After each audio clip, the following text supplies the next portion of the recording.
everyone. It is Thursday, December 27th, and today is National Fruitcake Day.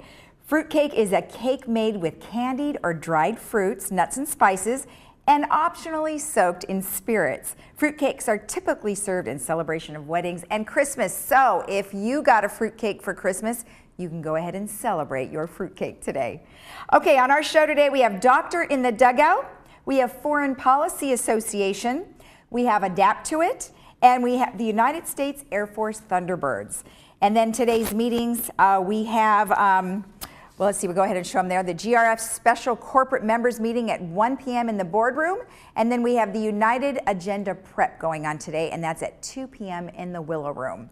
And then today, let's look at your beautiful weather, sunny but cooler this week. We're going to start off our day today at 62 high with 46 overnight, but of course beautifully and sunny. We have Friday 62, 42, also sunny with a little bit of cooler evenings. Saturday we have 63, 40, sunny and cool nights. And then Sunday we have 63, 46. And Monday 64, 44, so it's going to be a chilly New Year's Eve for you. Around town, we've got North Orange County at 66, our beaches at 61, South OC 60, San Diego 63, Inland OC also is 63. The foothills are 59.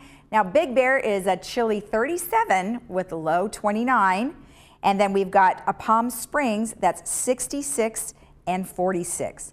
Now, the nice thing is it's sunny days and chilly nights. I would head to the mountains for skiing because they have a packed powder at Snow Summit, and then Bear Mountain has powdered conditions, each with 5 feet of brand new snow that they got on December 24th.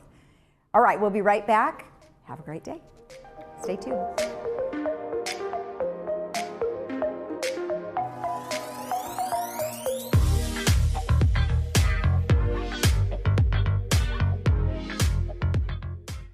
I'm coming for you, Cancer. With California Protons, I now have the technology and expertise to fight with unmatched precision. I'll zero in and wear you down with radiation, millimeter by millimeter. You won't weaken me. I'll spare my tissues and protect myself against future threats. Cancer, you're history. I'm looking to the future.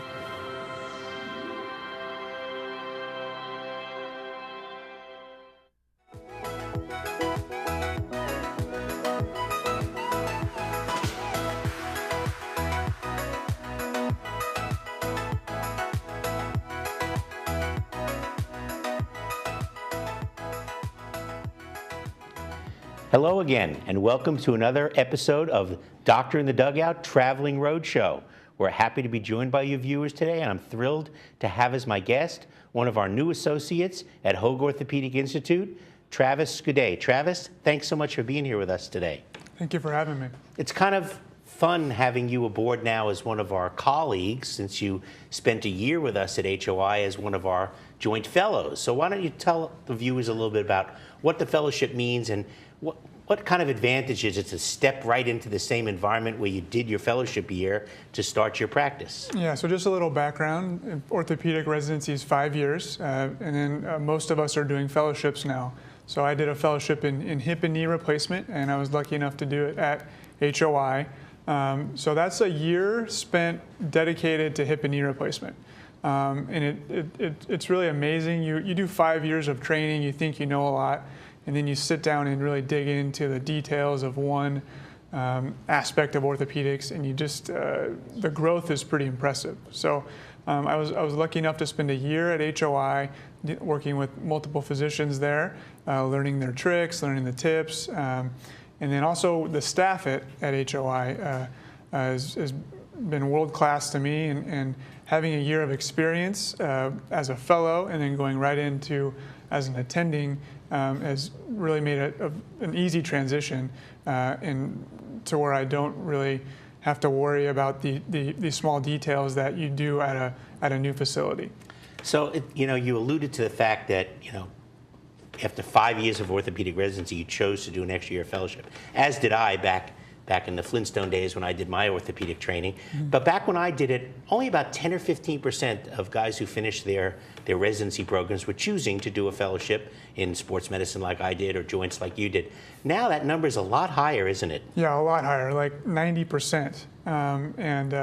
From what I see, it's going to keep getting bigger, especially depending on where you're practicing. So in a large metropolitan area like Orange County, you're going to have the vast majority of orthopedists are going to have more of a specialty focus, as in they did a 1 year dedicated to one part of orthopedics to really hammer out the fine details for that portion of their practice. And overall, I think this is a very healthy trend because over the last 20, 25 years, orthopedics has become much more subspecialty oriented. And I think it's a great thing for quality, for patients to be able to go to somebody who specializes in a certain niche. You know, the old saying, jack of all trades, master of none. Right. I think we're really seeing that in orthopedics now, where somebody's got a foot or ankle problem, they go to the foot or ankle guy. They need a total joint, they go to the total joint guy or gal. I mean, I think this is a healthy trend. Right. It's really interesting. You talk to some older orthopedic surgeons, and sometimes they look down upon the newer generation because we really try to stick into what we're good at.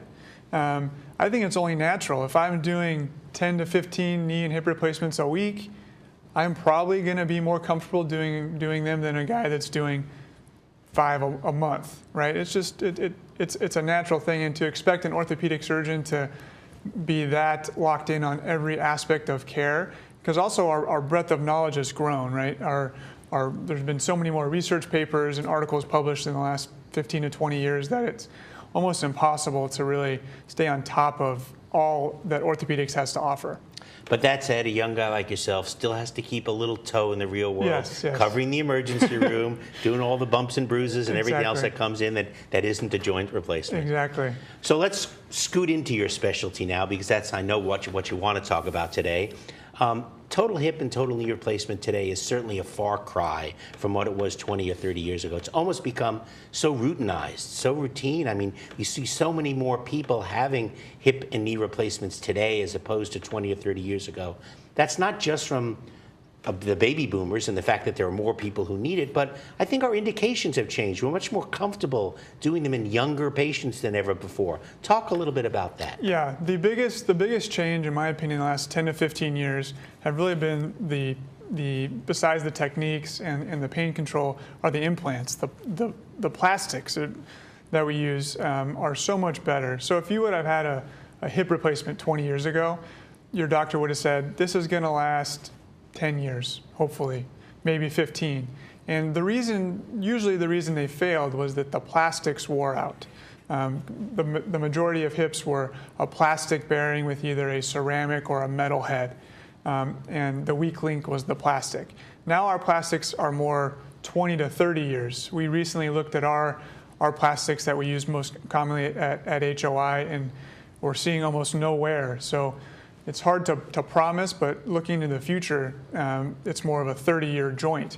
So then we can be more comfortable offering that to a younger patient who meets the criteria of decreased function, worsening pain, and if we think we can make them better, I'm not sure there's a need to make them wait 5 years and lose those 5 years of function because our parts are that much better now. And talk a little bit about, I know a lot of people, our listeners out there, are worried about infection. Infection is something we especially worry about in orthopedic surgery. What kind of things have been implemented, especially at HOI, but probably in other places as well, but we've kind of made an art out of it. Right. What kind of things have we been doing to really minimize that infection rate? Because infection is the absolute killer of your surgical successes. The bane of our existence. The one thing that keeps us up at night. So it starts from your preoperative visit, controlling risk factors that we can, diabetes, smoking, if you're severely overweight, all of these things that we try to tune people up before we offer a joint replacement. And then once you get into the process, we screen everybody for MRSA. So Staph aureus is one of the known bacteria. It lives in people's noses. We screen for that. If that's positive, then we hold off on the surgery. We get rid of the bacteria, and then we move forward. We do special wipes a few days before surgery, again trying to just decrease the bacteria burden that you have coming into the surgery. And then surgical things. So our operating rooms are equipped with special airflow. It keeps the bacteria away from the operating area during the case. We're giving antibiotics before surgery. We do our surgery in an efficient manner. We know that having the wound open for a shorter period of time, less risk of infection. Just kind of makes sense. And then our techniques as far as preserving as much soft tissue as we can, and then moving efficiently. Last is our wound care afterwards. We're using adhesive dressings that are put on in the operating room in a clean environment, so there's no need to take it off and change it in 2 days after. So with all these things, we've gotten our infection rate down to be extremely, extremely low numbers, less than 1%. But we're always striving to get rid of all infections, if we can. Perfect world is a zero infection rate. We aim for it. I don't know that we can realistically achieve it. The other big thing that we've seen happen in the last couple of years is this move towards getting patients, first of all, out of bed right away after surgery, within hours usually, I know, at HOI, and out of the hospital faster. Yeah. I mean, a large number of the hip replacements are going home same day. Total knees, maybe a day or two. Right. Tell us a little bit about what kind of things have enabled us to have this enhanced recovery, this more rapid return to home and to getting back to life. Right, so the enhanced recovery program allows patients to come in, have their surgery, and go home on the same day. The reason we like it, the patients like it, there are sick people in the hospital, even at an orthopedic hospital like HOI. The sooner we can get people out of a hospital setting or a nursing home setting, the less bacteria they're exposed to, the less chance they have an infection. So for that program, it's really all about preoperative expectations, pain control, and setting up therapy for home and any home care that is necessary. So for our knees, we have a pain catheter that goes home with the patient for 4 to 5 days. That has helped quite a bit as far as getting patients comfortable to going home the next day after their knee replacement. We use we call it multimodal pain control, many medications, all from different classes, working in different ways to try to make the pain tolerable so patients can go home comfortably. Because while we want patients to go home, we also want them to be comfortable. We don't want them to go home and have to come back and say, my knee is hurting too much, I can't handle this. So we've been very successful. We have a very low bounce back rate of patients coming back, and it's been universally lauded from the doctor's side and the patient side. Patients are definitely happy sleeping in their own bed, eating their own food, much more so than hanging out in a hospital bed overnight. And I think we've changed our philosophy on this a lot too in the years, of not necessarily staying longer in the hospital so you're pampered, quote pampered, or going to a skilled nursing facility. Right. Where the facilities, I still say patients' homes are the cleanest, safest place for them to be. They know where the furniture is, they keep their home clean, it's controllable. We can send therapy to their house, we can send home health aides to their house. We'd rather get them home in their own setting. I think people recover better in a place where they're comfortable. Yeah, and especially interestingly, there's been a few studies have shown that there is an actual increase in your risk of infection and all-cause complications from going to these nursing homes. Now, sometimes they're necessary for social issues or other reasons, but we like to, as much as we can, avoid those. And you're right, getting the patient back home where they have the comforts that they would be used to, everyone's happier.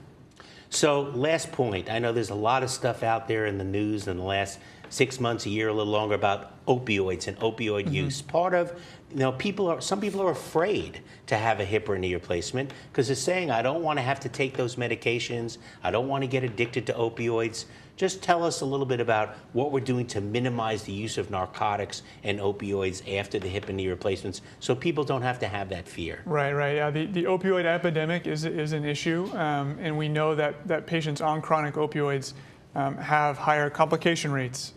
So it again starts preoperatively. If you're on a chronic painkiller, we ask why and try to get you to either a lower dose or completely off if we can.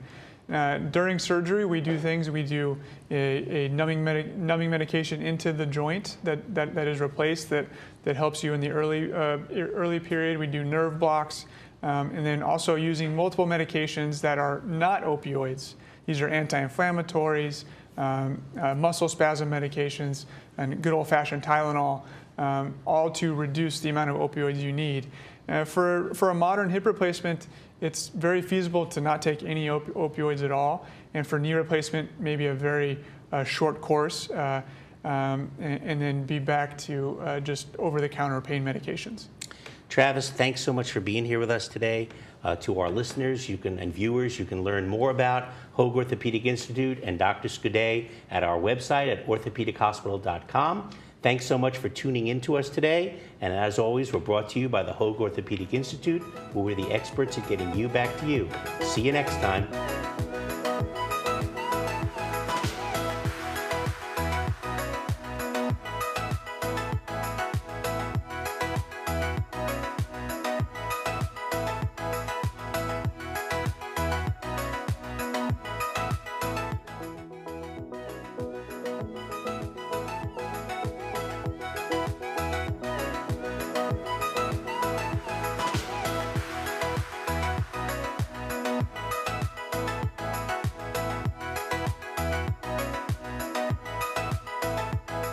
My name is Angela. I'm 51 years old and I was diagnosed with a heart murmur. Before the surgery, I was struggling to breathe. I was missing out a lot on playing with my son. I decided to go to Hoag from Nevada to have my mitral valve repair because the surgeons there are excellent. My personal approach to patient care is really taking care of a patient as if they were a member of my family.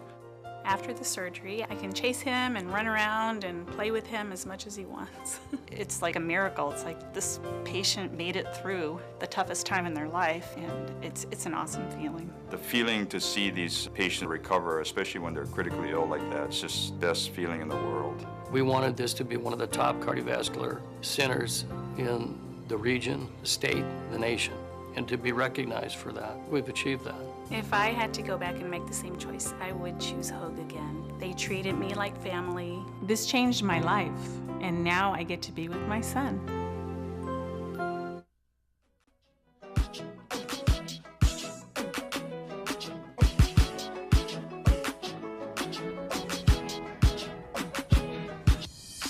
Welcome back. I have Catherine Freshley and Jonathan Adler, who's here with the Foreign Policy Association of Laguna Woods. And boy, do we have a lot of things to discuss. Welcome, both of you. Well, thank you very much. So let's talk about first, as you put it, who in the heck are the National Foreign Policy Association? Who would like to answer that one? I'll start, and then Jonathan can pick up after me. Okay. It's an organization that was created in 1918, right there at the end of World War I. Mm-hmm. And part of it was, as I understand, and Jonathan, correct me if you feel I'm off on this, is that because of the experience in World War I, it was to be the final war and everything like this, there was a strong belief that really within the country there needed to be a much better understanding of our situation and where we are within the world and the relationship that the United States would have or needed to have with the world powers. Mm-hmm. And and that was back at the time where the League of Nations was going to be getting started and things like this. So there was some real thought that at the time that part of this was that for that to proceed, the country needed to really have an understanding of what is the position of the United States after our participation in World War I. Right. Okay. That we should have in world affairs. Mm-hmm. Mm-hmm. So over the decades, of course, the issues have changed, but the purpose of the Foreign Policy Association nationally and here in the village is to educate and inform the population, the public, citizens, with the facts and the principles of our relationship to the world. Right. And that's why we have this 8 seminars every spring that the national group organizes and puts together expert commentary in this book that we use, and in the wonderful videos, half-hour video with experts from academia and diplomacy and the media. So it's educational for the purposes of the public being informed. And one thing we were talking about prior to us meeting here is, first of all, the timing, right? So you have the timing of the meetings to correlate with what's going on in New York, right? Right. Yeah, okay. Yeah, because the Foreign Policy Association spends a good part of the year, I believe, in trying to create, although the challenge they have is trying to get topics, in the book and get them covered while they're still current. Right. Because world events are changing very rapidly, and the circumstances change very rapidly. So my understanding is they spend pretty much September, October, November is when they're creating all of the materials. Okay. And along with the book that's prepared, then they also have a CD that we play at the beginning of each of our sessions. That's from 20 to 25 minutes. Okay. And that kind of then lays out the whole basis for our conversation. Okay. And now you said you get anywhere from maybe 60 to 75 people at your meetings. Well, we split it into 2 sessions. Oh, okay. And within we've been running our group.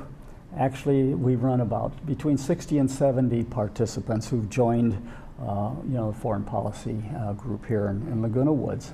And we have 2 sessions. We have a Monday evening session that starts at 7 o'clock here in the administration building, 7 till 7:15. 7. She wants to start at 7, and it goes till 8:30. Okay. Okay, and there's a session then on Friday, which I am monitor, or not monitor, but participate in and the leader, and that starts at 1:30, and that goes until 3. Okay. And so it's here in the Pine Room. Okay. So and good so chunk we of split time. it in half. Right.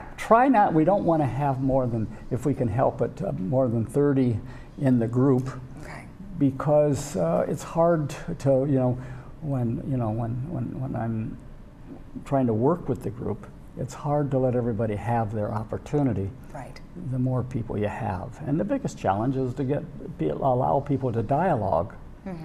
And we always have opposing opinions. Right.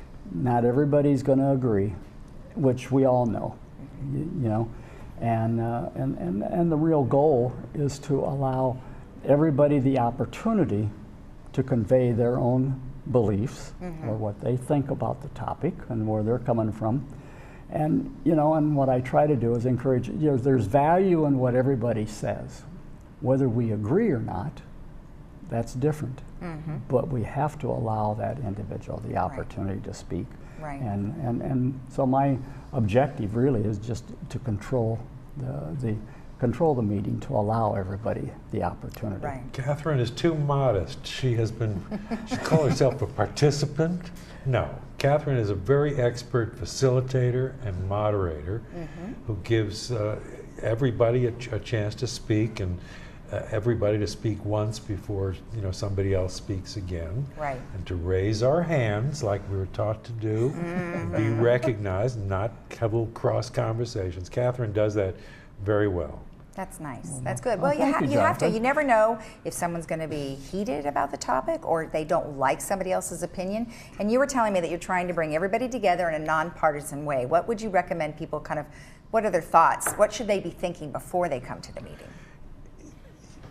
The association, the Foreign Policy Association, is nonpartisan, and we as the Laguna Woods chapter create a nonpartisan or a multi-partisan setting within which people have very different and diverse opinions, and hopefully we provide a true factual, not a false factual, but a true factual basis for those discussions.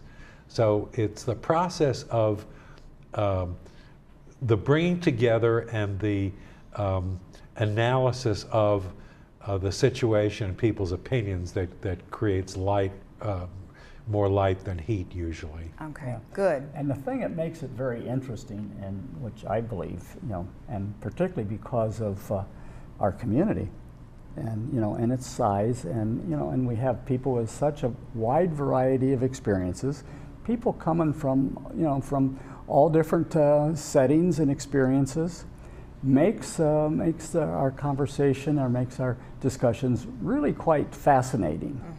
And you might not know otherwise unless they showed up to the meeting, right? Absolutely. I remember one session we had when we were talking about Rhodesia before it became Zimbabwe. And we had a woman there who had been working for the State Department, and she'd been there for 20 years.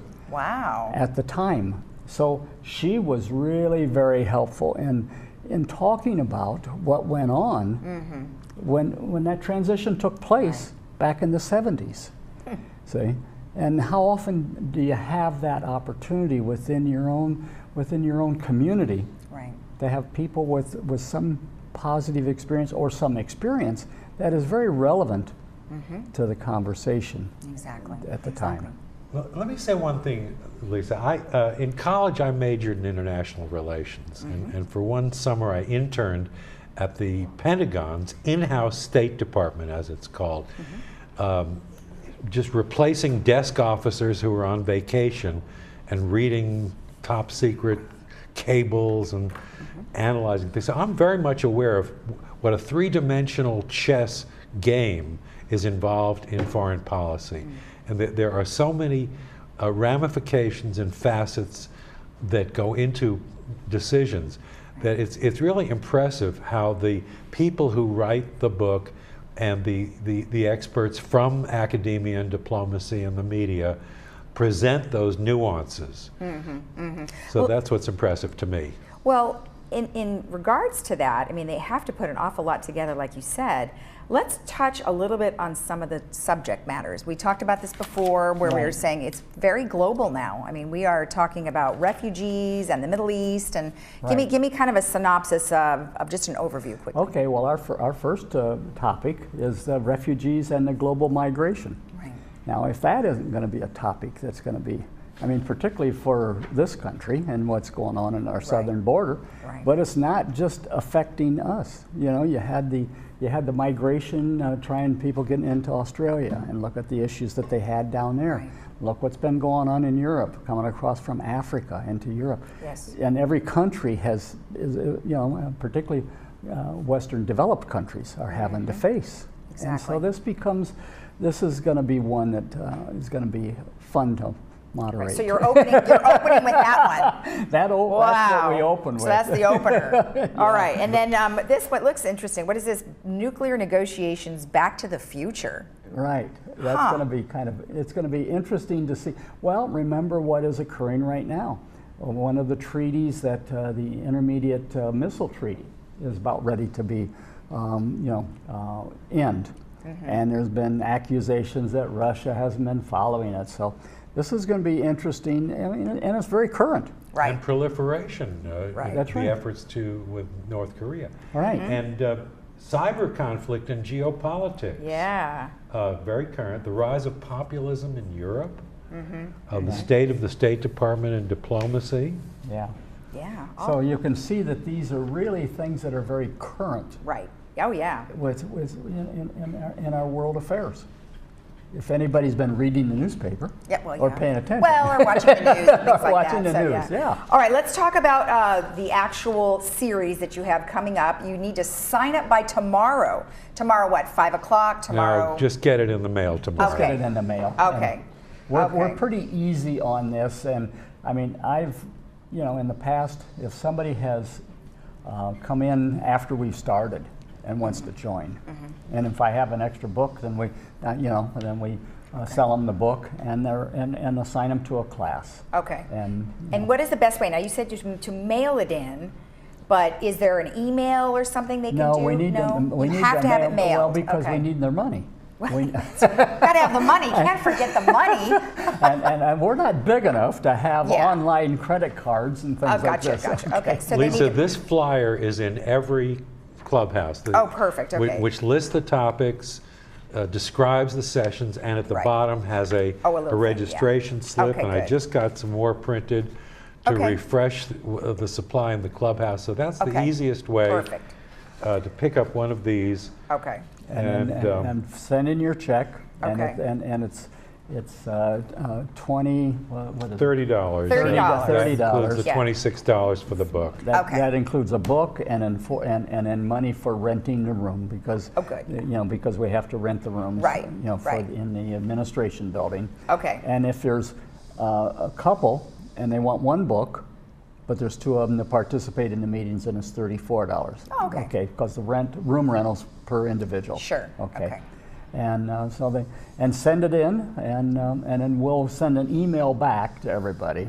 Okay. Particularly, we got their email addresses. Yes. And we'll let them know once the books arrive. We typically set a time, usually on a Sunday morning or something like this, or just before lunch, at the Village Greens, and people can go there Go and pick pick them up a up. book. Okay. Yeah. I suppose you recommend that they take a look at the book prior to coming. Absolutely, because the first session, if they don't have the book, they don't have the opportunity to have read the material yes. before the meeting. Gotcha. And It's that like- applies it's like to school. each of the sessions to, read the corresponding chapter in the book to get prepped for the topic Okay. under discussion. Okay, Right. perfect. And let's just reiterate those dates again. So the first group, number 1, starts at 7 p.m. on Monday, or every other Monday, and that's January 14th through April 23rd, and that's in the Pine Room. Right. And then the second session is at 1:30 in the afternoon on Fridays, every other Friday, January 19th through April 27th, Right. also in the Pine Room, right? Okay. Yeah. All right, very good. Well, thank you both so much. I really appreciate you Well, taking the thank you. time to coming in. Okay, well- And good luck to you. I hope it doesn't go too crazy. Well, you're welcome to join us, Okay. Well, I probably need to. I need to brush up on my foreign policy. Absolutely. All right. You're thank welcome you again. to come down and join us, Okay. particularly the afternoon session All if right. you wish. Well, thank you. Oh, I'll have to ask the head honchos there if I can come on over. Thank you again. Thank you, Lisa. Okay, thank you. And don't forget, if you want to be a participant in the Foreign Policy Association series, you need to sign up by tomorrow, December 28th, by mailing your check-in and your sign-up sheet. We'll be right back.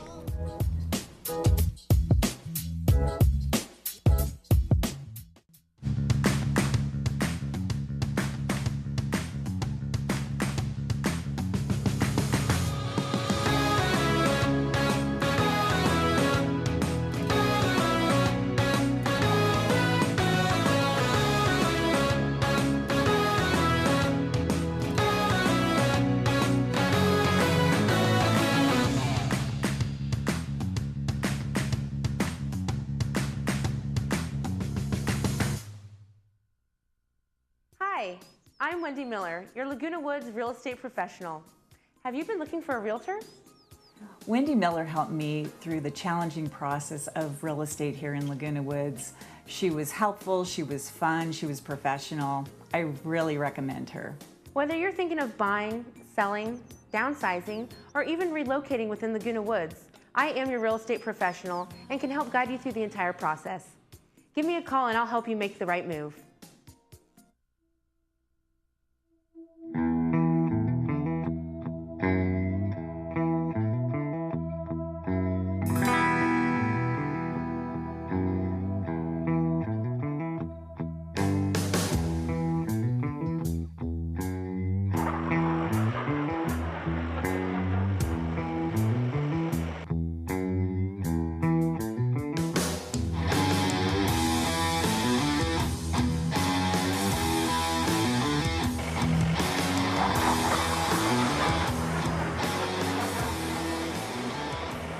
I'm standing in front of the United States Air Force Air Demonstration Squadron, the Thunderbirds, who perform in air shows across the country. Their job is to delight the audience with their aviation skills, speed, pride, and spirit of American aviation.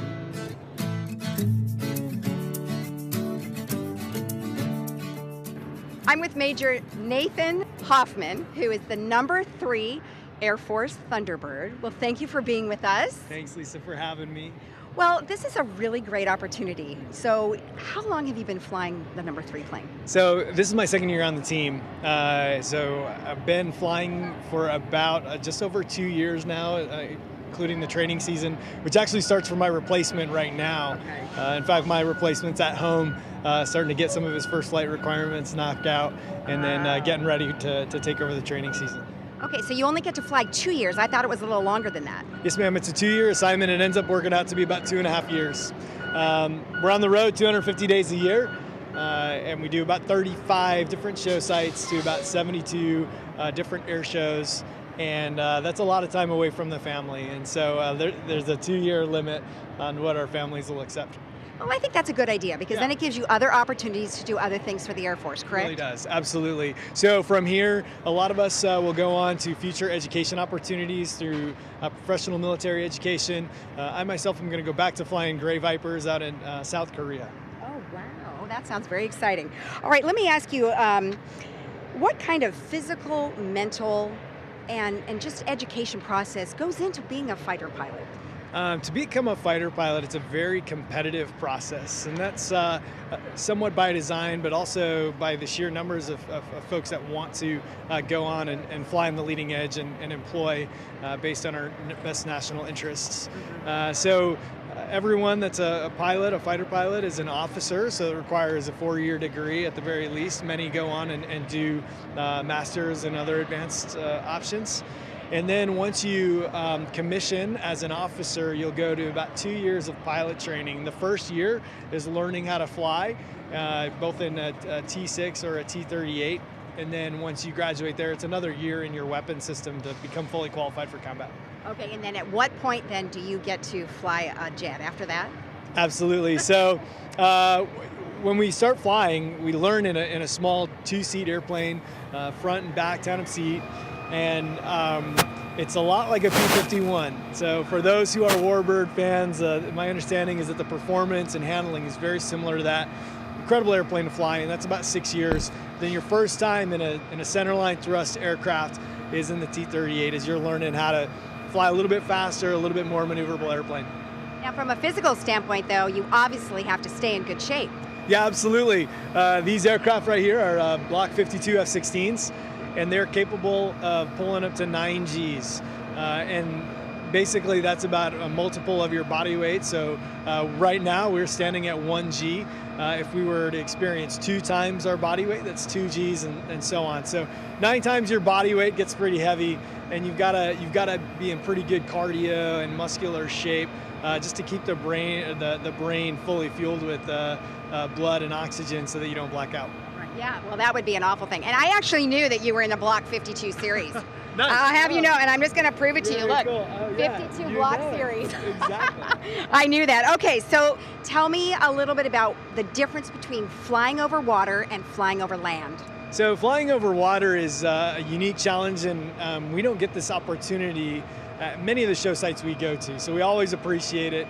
The air is very stable over water, so the conditions are very smooth. And it allows us to really keep the formations really tight and stable throughout the demonstration.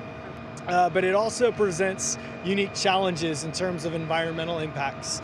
So if you get hazy or cloudy layers that are close to water, sometimes it's difficult to discern where the sky is and where the water is, and it lends itself to spatial disorientation. So we take extra precautions and use certain aspects of the jet that allow us to make sure that we're putting on a 100% safe demonstration. Well, that's a good definition between the two, because I'm sure it does change. So as we were talking before, you know, there are a lot of young men and women who would love to be pilots. Tell me why now is such a good time for someone to, you know, maybe explore that opportunity with the Air Force. Now's a fantastic time to start to pursue any kind of occupation in aviation, whether it be the civilian route or the military route. And what I would say to anybody is that, you know, aviation isn't for everybody, but the people that have a passion for aviation know it. And it's just something that's inside of you that you can't shake. And that's kind of what happened to me. Is I signed up for the military and was told I would never fly. I still had that passion to be in the air. And so what I would tell young people today is that you can never give up. It's a great time right now to learn and develop and become experienced aviators through a variety of general aviation opportunities. But you basically have a an environment right now that is craving anyone. So if you have even the slightest inkling that you would want to pursue a career in aviation, now's the time to get into it. Good answer. I like that answer. Okay, so now what I will say is that many of our viewers are veterans of all different branches of the military. So I would ask you, what would you say to them? And then also, how has being in the Air Force changed your perspective in life? Those are two incredibly difficult questions. The first thing I would say to any veteran, and the thing that I love to say to all our veterans, is thank you for your service. We would not be the country we are today without them. And so my hat is off. I salute them proudly, and they're the inspiration for me to want to continue to make our Air Force and our military the best that it can possibly be, so that we can continue to enjoy the freedoms that we have. So bottom line is thank you for your service and sacrifice for our country, because they really laid the groundwork. My perspective has changed throughout my time in the Air Force. I've been in 13 years in December, and what I would say is I've never been more proud of my Air Force. I've never been more proud of the people that I get to work with. And I've never been more confident that we are going to continue to win our nation's wars. There's a lot of challenges. There's a lot in the news that is very discouraging. The constant fighting that goes on between groups, and in some regards I think is embarrassing. But I can tell you that regardless of what powers may be, the people that are in the military today are going to give their utmost for our country, and that, as far as I'm concerned, will never change.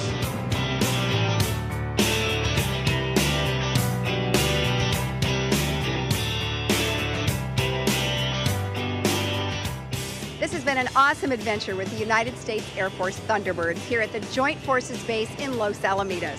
Thanks for watching.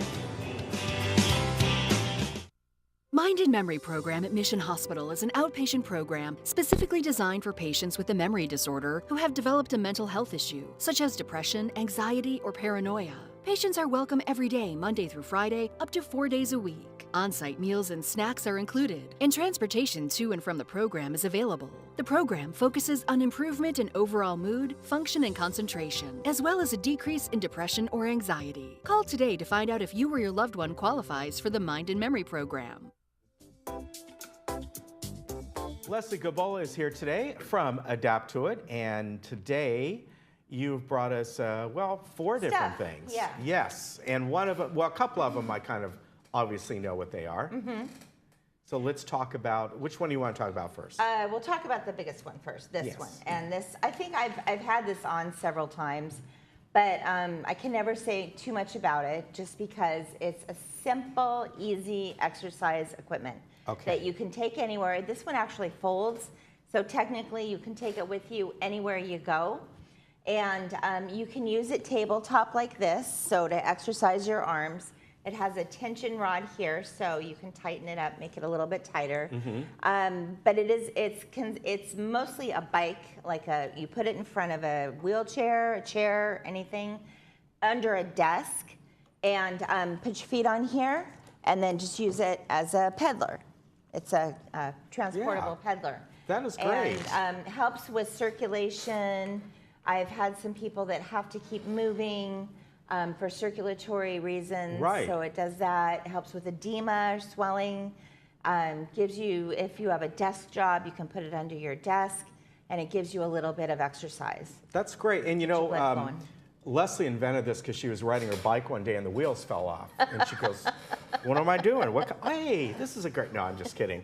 But no, but I can see this is something, you know, even for anyone who maybe even has a desk job, regardless of age, putting this under the desk. Exactly. I could see it just kind of relaxing and relieving tension. Exactly, exactly. Yeah. Especially if you're working on one of those tough projects and you can't move, but you want to move. Yeah. So this is a good option. Very cool. All right, I'm going to put this aside. Okay. Just so we can see you a little bit better and the other stuff. So let me put that there. Okay, now. Okay.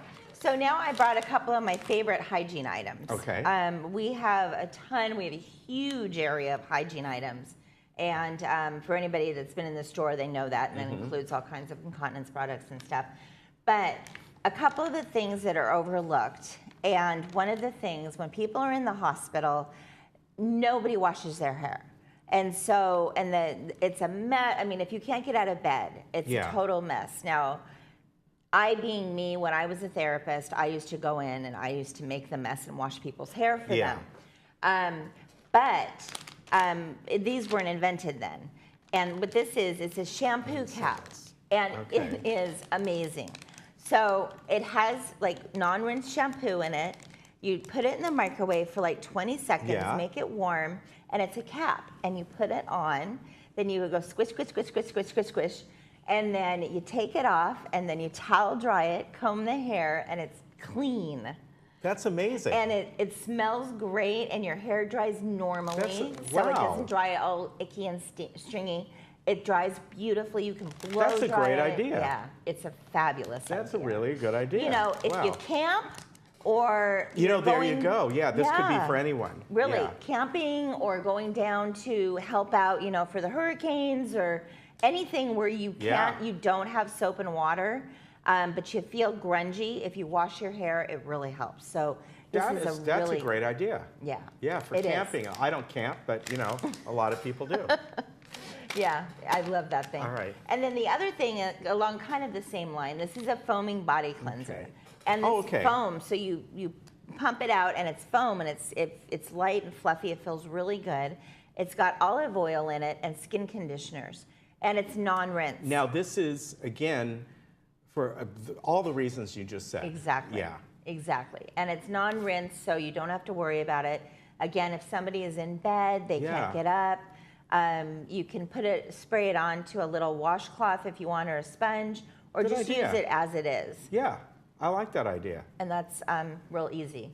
Very good. Now we're going to move on to, I know that Leslie and all her plethora of canes. She always has different ones and different little things that can go on them. And this one that looks like it's got a kind of a Mardi Gras thing going on. Yeah, exactly. And we have like probably 10 or 12 of these in the store, not this exact pattern. We have different patterns, different colors. Right, yeah. So you can come pick what you like. And I like a couple things about this. Number one is the base, so it has a little bit of a and bigger... you've talked about this before, stability, right? Yeah. And then the other thing is it's pretty, but it has a couple of things on it. This is a holder for your cell phone, keys, a little bit of money, whatever you need. And then this is a light, and it actually works. I don't know if it works to turn it on here, but you can shine it anywhere.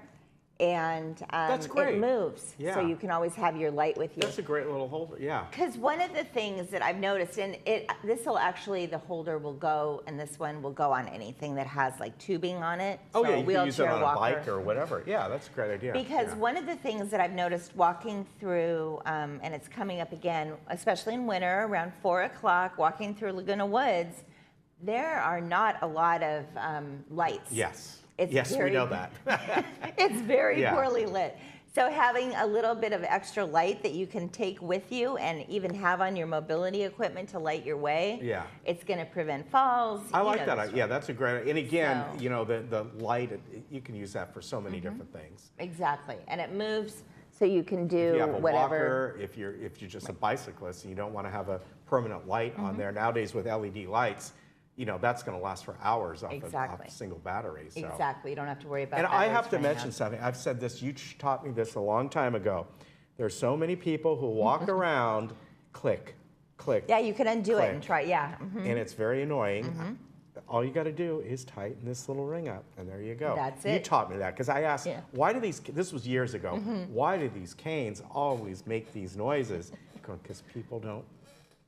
Yeah, it's the magic ring. It's a very simple thing to do. And then, so we have the large bases, and then we have canes. Yeah. These are like canes that are already put together. But if you have a special cane at home that you like, but you need a tip on it, or something that has a little bit of a broader base, we have them separately. Yeah, so you've got all kinds, as a matter of fact. And then actually I brought a little mini one. Yeah. And it does the same thing, it's just a little bit of a smaller base. So if you need just a little bit of help, you can use the little tip. And what you can see on this one, there's just a little bit of a give here. So when you go to put this down, you've got that a little bit of stability. Right. This one's a little stiffer, but Right. still, Right. you know, the same thing. Much Right. better than not having one. Exactly. And these are all interchangeable. You can buy different. You can buy the cane you want, and then Put the tip on it put that the you tip want. on and things like that. So all Yeah. different kinds of stuff. Very easy. And canes of every kind and every color. Every kind and every You color. even have clear ones. I do. I'm waiting for the one that has built-in LED lights inside.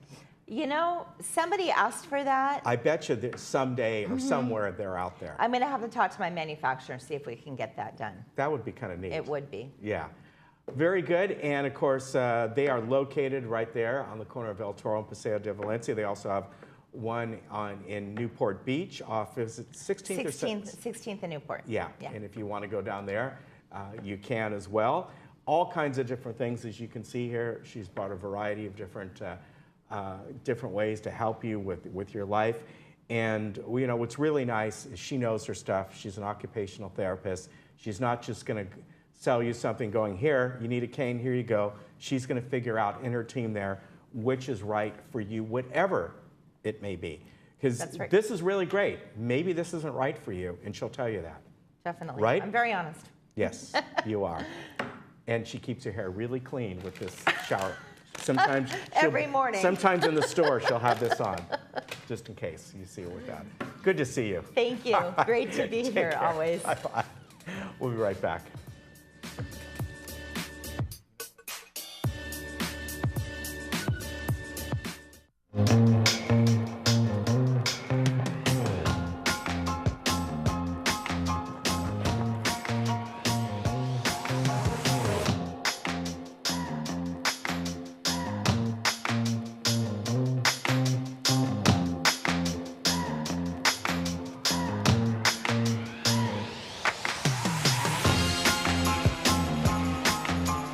For more information, visit medterracbd.com.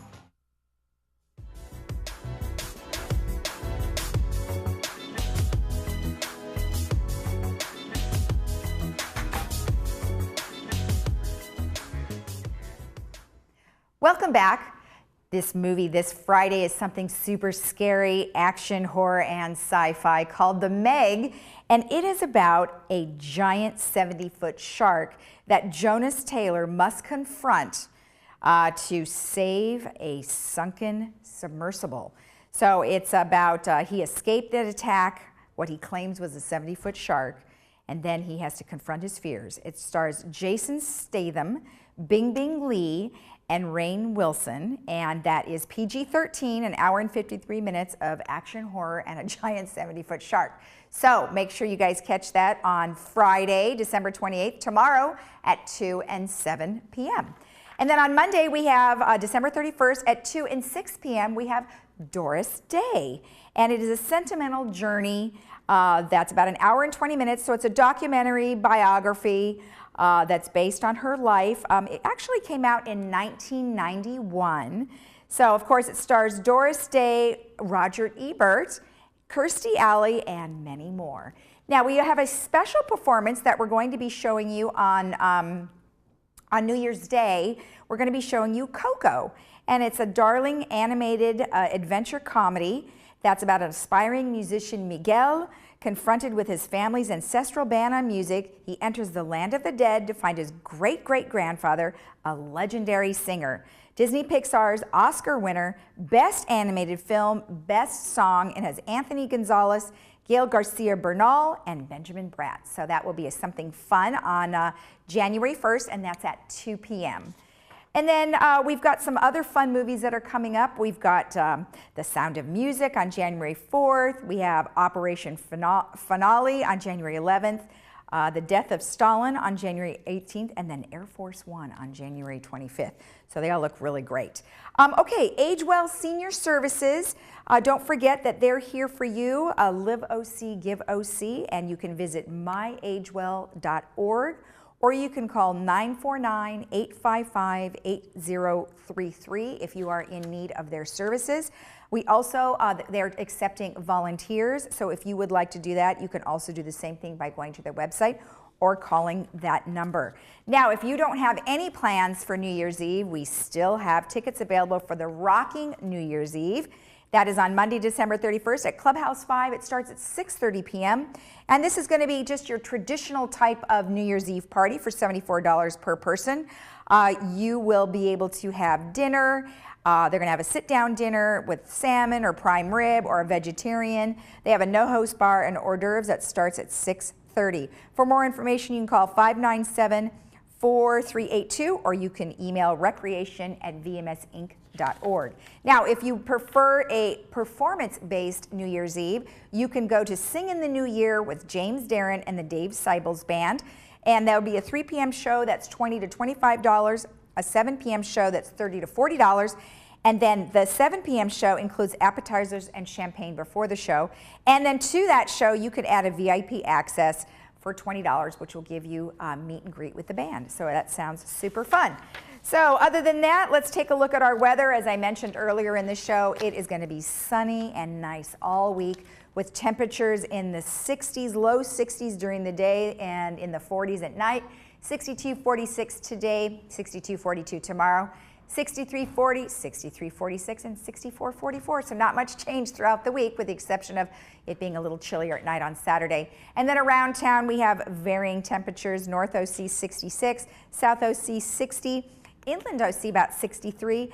Big Bear 37-29, so they did get snow December 24th, so they've got some good packs up there. And then Palm Springs 66 with a low of 46. So head on to the mountains for some skiing. It should be a fun weekend. And you guys have a great day in the village. But first, before that, let me tell you who's coming on tomorrow. Where's my sheet? Uh-oh, it's missing. Well, we have United, we have Sterling Financial, El Toro Water District, and then we also have the Reformed Temple. Have a great day, and we'll see you tomorrow.